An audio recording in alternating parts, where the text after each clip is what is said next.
buenas con todos, mi nombre es Sebastián Fiallos y a continuación vamos a exponer unos temas importantes de derecho societario.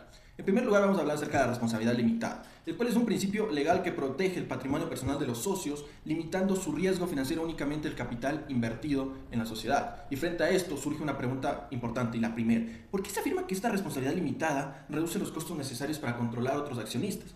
Es porque la responsabilidad limitada desde su conceptualización fomenta la inversión y el crecimiento económico al brindar el patrimonio personal de los socios, reduciendo de esta manera la necesidad de una vigilancia constante justamente entre accionistas. No obstante, este mismo beneficio puede incentivar la toma de riesgos desmedidos. Y me quedo aquí un momento, pero retorno en la parte del riesgo desmedido. En el derecho corporativo moderno, uno de los problemas centrales del comportamiento de los administradores frente a este riesgo que estoy mencionando, porque como los socios solo pierden su aporte inicial pero ganan toda la utilidad si el riesgo sale bien, los administradores tienden a traer proyectos con un riesgo alto de quiebra, pero que si salen bien obviamente van a tener una ganancia muy alta. Pero ¿de qué manera podría minimizarse el incentivo de emprender estas actividades con alto riesgo excesivo para las compañías por parte de los administradores? La respuesta es muy sencilla, imponiendo la responsabilidad de los administradores además de la responsabilidad de las empresas. Es decir, no basta que solo la empresa responda, también quienes toman las decisiones deben enfrentar consecuencias jurídicas. Esto permite alinear los incentivos y reducir la asunción de riesgos ineficientes. También vamos a hablar en otro punto sobre qué métodos existen, métodos alternativos existen para reducir o minimizar el riesgo moral de las compañías. Tenemos el primero, que es el levantamiento del velo societario, que permiten en casos de abusos de personalidad jurídica, como por ejemplo el fraude, los acreedores puedan acceder al patrimonio de los socios desincentivando conductas oportunistas. En segundo lugar está el seguro obligatorio, que garantiza la indemnización a terceros. Pero esto puede generar un riesgo moral al desincentivar la prevención por parte de estos administradores. Y para evitar que las empresas descuiden su seguridad, las aseguradoras aplican mecanismos de control como deducibles y ajuste de primas. En tercer lugar, tenemos la imposición de un capital financiero mínimo. La ley exige que para operar una empresa no solo tiene que tener los papeles en regla, sino también dinero real que respalden las actividades. Por ejemplo, si la ley me obliga a mí a tener $1000 en el banco y la empresa causa un daño, ese dinero se usa para pagar ese daño. Los dueños pierden en ese sentido su inversión.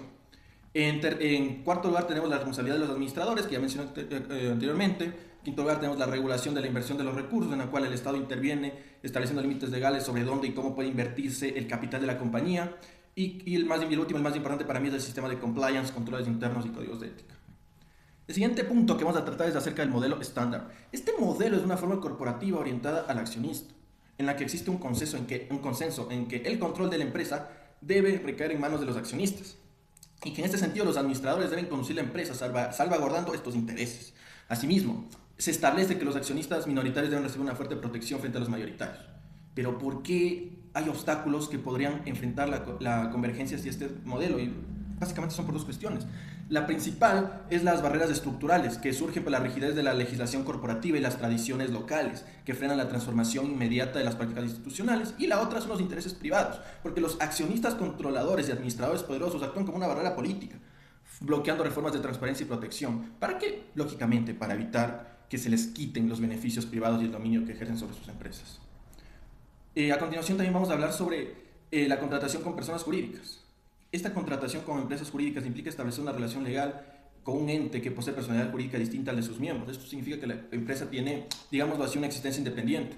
Y desde la perspectiva de un análisis económico del derecho, esta forma de contratación es un mecanismo para ahorrar costos de transacción. Como por ejemplo, en una empresa constructora, yo tengo una empresa constructora y quiero construir un edificio. Resulta más eficiente contratar directamente con la empresa que con cada uno de los arquitectos, ingenieros y obreros por separado. Al hacerlo de esta manera, se reduce tiempo, costos de negociación y riesgos. Y finalmente, el último tema a tratar es acerca de la tradición mercantilista ecuatoriana, en la cual se refiere a un tipo, digámoslo así, de capitalismo no democrático, en la cual la organización económica depende directamente del poder político. Se caracteriza, lógicamente, porque la competencia no se produce, digámoslo de alguna manera, en los mercados económicos, sino en los mercados políticos.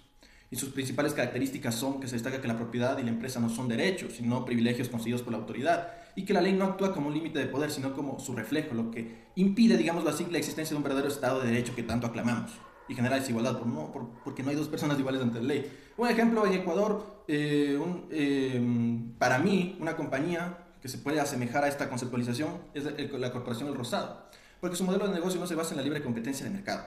En mi opinión, se basa en la obtención de privilegios administrativos con poderes estatales que limitan la entrada de otros sectores.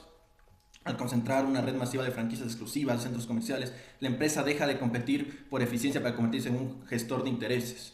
Por ejemplo, cuando esta corporación hizo el el Río Centro, en los Ceibos, utilizó ciertas tácticas de influencias políticas como cambios de zonificación y permisos de construcción. Y un caso más reciente es el caso de Petronovoa, porque apenas 18 días de que se posicionó el presidente Daniel Noboa, su hermano constituyó una empresa gasolinera llamada Petronovoa. Eso ha sido todo. Muchas gracias.